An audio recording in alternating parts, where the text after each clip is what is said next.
दोस्तों नमस्कार। मन में ये सवाल उठता होगा कि कैसे 20 दिनों के अंदर एआईबी एग्ज़ाम क्लियर करें, या क्या मैं 20 दिन के अंदर पढ़ाई करके या तैयारी करके एआईबी एग्ज़ाम को क्लियर कर सकता हूँ या कर सकती हूँ। तो इस सवाल का जवाब है दोस्तों, जी हाँ, आप कर सकते हैं।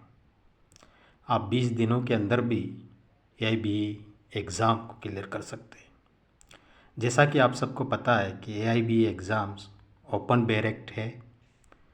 बस जो मेरी स्ट्रेटजी है, जो मैंने क्या किया और वो मैं आपके सामने बता रहा हूँ। दोस्तों, डायरेक्ट में मेन आगे अगर आप खोलोगे तो वहाँ इंडेक्स आता है और इंडेक्स में सब सेक्शंस लिखे हुए होते हैं। अब होता क्या है एग्ज़ाम में, जैसे कि जो भी सब्जेक्ट है, जितने भी सब्जेक्ट है, सबसे ज़्यादा जो मार्क है वो 6 सब्जेक्ट में से आने वाले हैं। आप उन 6 सब्जेक्ट के ऊपर पकड़ बनाएं और इंडेक्स के ऊपर आप पकड़ बनाएं। आप प्रैक्टिस करिए इंडेक्स को समझने के लिए। आप समझिए कि सबसे ज़्यादा क्वेश्चन कहाँ से आ रहे हैं और रिपीटेड क्वेश्चन आते हैं दोस्तों। पुराने साल के जो क्वेश्चन पेपर है उसको आप देखिए।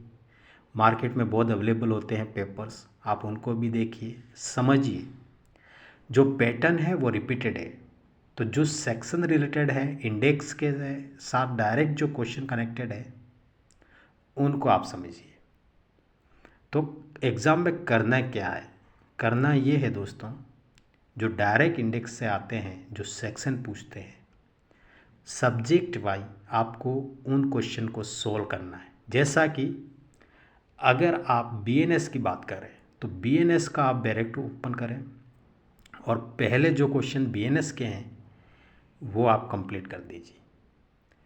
फिर इसी तरह दूसरा सब्जेक्ट है जो आपका फेवरेट, उसके कंप्लीट कर दीजिए। इस तरह आप 40 या 45 से ज़्यादा मार्क आप कंप्लीट करिए। फिर आप देखिए कि आपके पास समय कितना है। अगर समय आपके पास है तो फिर जो बड़े बड़े क्वेश्चन होते हैं, एग्जाम्पल वाले हैं, उदाहरण वाले हैं, तो उनके ऊपर आप फोकस करिए। तो उनमें से भी दोस्तों 20-30 क्वेश्चन आपके ऐसे करेक्ट हो जाएंगे।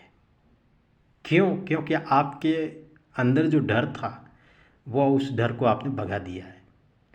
तो अब आप आसानी से 60 से 70 मार्क आपके आसानी से आ जाएंगे।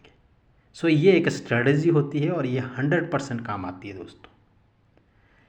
तो आपका एग्ज़ाम क्लियर हो जाएगा।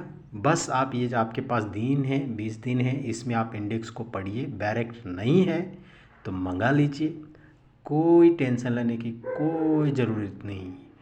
It is everything easy and it is possible. आप भावी एडवोकेट हैं। आप आने वाले समय में समाज के एक बड़े इज्जतदार और दायित्व अधिवक्ता महोदय हैं। You can do it. आप निराश और हताश ना होइए, आप कर सकते हैं। संभव है दोस्तों, असंभव कुछ भी नहीं। बस आपको डायरेक्ट लेना होगा और डायरेक्ट लेके जाना है। और इंडेक्स को देख लीजिए, जैसा कि भारतीय न्याय संहिता, बीएनएस भारतीय नागरिक सुरक्षा संहिता, बीएसए, भारतीय संविधान देख लीजिए, सीपीसी देख लीजिए, हिंदू मैरिज एक्ट देख लीजिए, फिर आईपी अपना पीआईएल वाला देख लीजिए, आप एडमिनिस्ट्रेटिव लॉ देख लीजिए, और ये तुम्हारा मध्यस्थी वाला आर्बिट्रेटेड, इतने में आप देखोगे तो 69 मार्क का ये आ जाता है। बाकी जो जितने जितने छोटे 2-2, 3-3 नंबर के क्वेश्चन हैं वो 30 मार्क होंगे और उनको आप आसानी से जानते हो। जैसा कि साइबर क्राइम क्या है आप अच्छी तरह जानते हो, क्योंकि मोबाइल इस्तेमाल कर रहे हो तो उसके बारे में तो बहुत ही आसान है। टैक्सेशन के बारे में क्या है, कॉन्ट्रैक्ट क्या है, तो यहाँ से भी क्वेश्चन आएंगे तो you will attempt it. But पहले जो स्ट्रेटजी, जो 100% सक्सेस स्ट्रेटजी की मैं जो बात कर रहा हूँ वो है छोटे छोटे क्वेश्चन जो डायरेक्ट सेक्शन रिलेटेड है वो आप पूरा कर लीजिए। 40 से 45 तो आपको करना ही है। ये जो करोगे फिर समय के हिसाब से आप उनको देख लेना। तो मेरी ये वीडियो आपको कैसी लगी, ये इन्फॉर्मेशन कैसी लगी दोस्तों? अगर आपको अच्छी लगी है तो इस वीडियो को लाइक शेयर ज़रूर करिएगा। Thank you.